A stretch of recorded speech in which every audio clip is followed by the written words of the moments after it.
Mutas are still poking around though, so Rhett being very aggressive with his mutas. I expect this another base to come down, and as soon as I do, it does. Here comes the Mutalisk again. They're going to cancel out a couple of tanks, but he's caught out of position right now. He's going to take a lot of Mutalisk losses. So you can see a bunch of empty spaces where Mutalisk used to be. He's going to knock down these rocks and just go for it with the Zerglings now that this is open. So all these Marines are going to be taken down. He just segregates his army into two different groups, trying to kill Marines with one and kill workers with another, but that attack didn't go as well as I'd expected it to. ThorZain catching a break there as Rhett tries to attack with hurt Mutalisks and Zerglings that didn't do a whole lot. Oh my god, this is a ton of Banelings rolling in right now. And ThorZain is in a lot of trouble right here. I did not notice how many Banelings were on the map. He's leading with the Banelings, and this is going to be a disaster area. Look at these Banelings completely erase all these Marines. Here comes the Zerglings and the Mutalisks trying to clean this up. There are very few Mutalisks in the sky, but there's just so much stuff on the ground for Rhett right now. There's big Baneling detonations going on in the middle line, and you can see him taking down all the SCVs. I think Rhett is going to close this out and advance to the finals. ThorZain has very, very little, almost nothing in the way of army, as a lot of his supply is eaten up in SCVs. Another huge win here for Rhett if he does indeed close this out, which I'd imagine he's going to. ThorZain has lost his expansion. His third is barely mining. Rhett is now getting his 6th hatchery operational. So he's so far ahead right now. Greater Spire's on the way.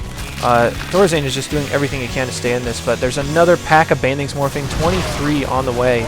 And the Mutalisks are coming here and clearing out what little remains of ThorZain's army around the map. And this is just looking so bad for ThorZain. This drop might actually get picked off too.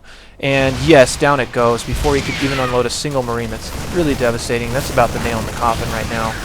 I'm waiting for those Banelings to roll in. They're still just hanging out over here. And here they come. Going to definitely come up here and try to detonate on the rest of ThorZain's army. He's only at 70 supply right now, or 73 as he just makes a few more units. More stuff moving in here for Rhett, and the Banelings are just going to be walking around doing whatever they want. You could even sack him on the tank and kill it. So he does, and the Thor is going to go down as well. He does not decide to kill the Thor. There it goes.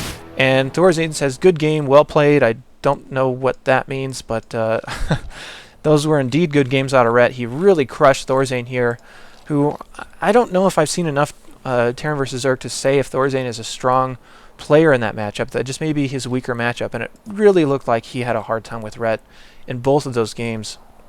Rhett just kind of walking in and doing whatever he wants whenever he wanted. He suffered almost no drone losses, was only at 76 drones, which is kind of low for him. But still, he had the production and he had ThorZain contained once again.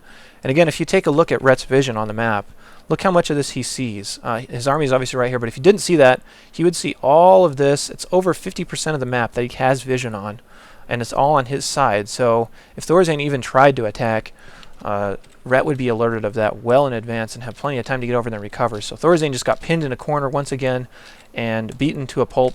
So down he goes.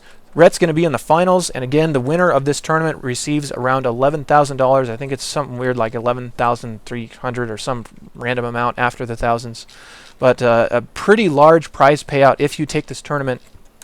And ThorZain is going to drop down into the losers bracket finals and fight Naniwa. This is a rematch of the TSL 3 finals, which is a spectacular series.